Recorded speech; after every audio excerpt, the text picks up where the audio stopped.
Now, at some point, you get to compete, and you do really, really well. You get into the. Was it the first time that you get into the medal positions? From Wikipedia, it looks like it, but maybe that's a bit quick. The interesting part is that I didn't expect anything any different for myself.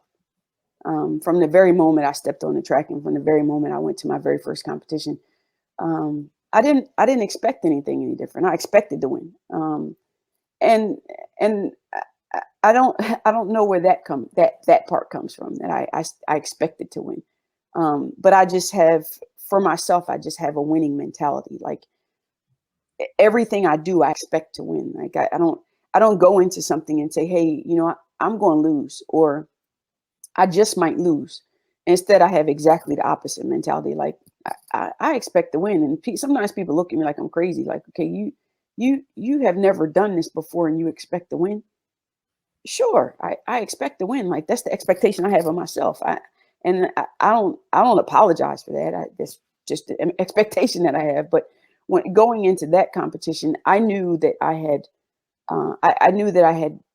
been running track nearly most of my life. I mean, I started literally at 5 years old, so I already knew I knew how to run.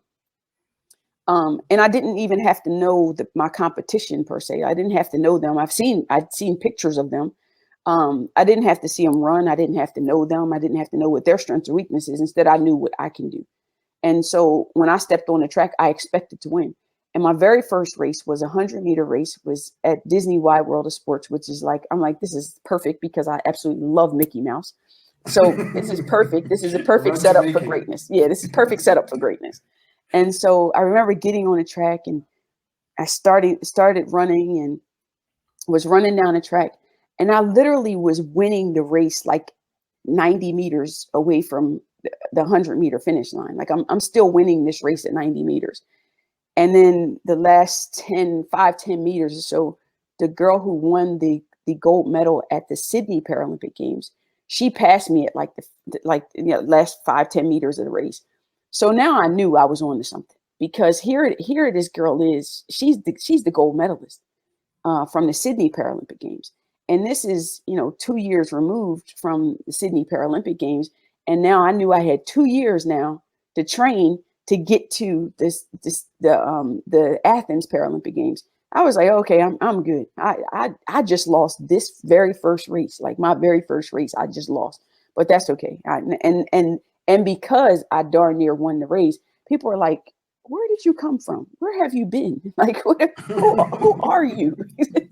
So from first race on, people knew who I was because I darn near shocked the world, I'll call it. So yeah, and that's a good point, though, that you expected to win.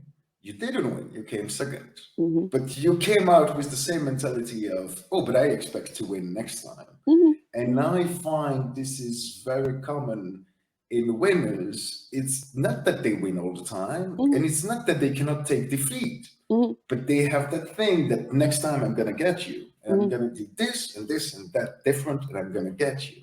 Mm-hmm. And yeah, you can see it in every, the late great Kobe Bryant, when you listen to his interviews and you hear that 13 years old, he was looking at who was above him in the ranking. He was number 54 nationwide of the young kids. And he looked at who is number 53, 52. And he made sure to get them on the circuit to prove the world, I'm stronger than them. Mm-hmm. And so it starts with the mindset, definitely, the black mamba mentality. Yep. You visualize it first, and you believe in yourself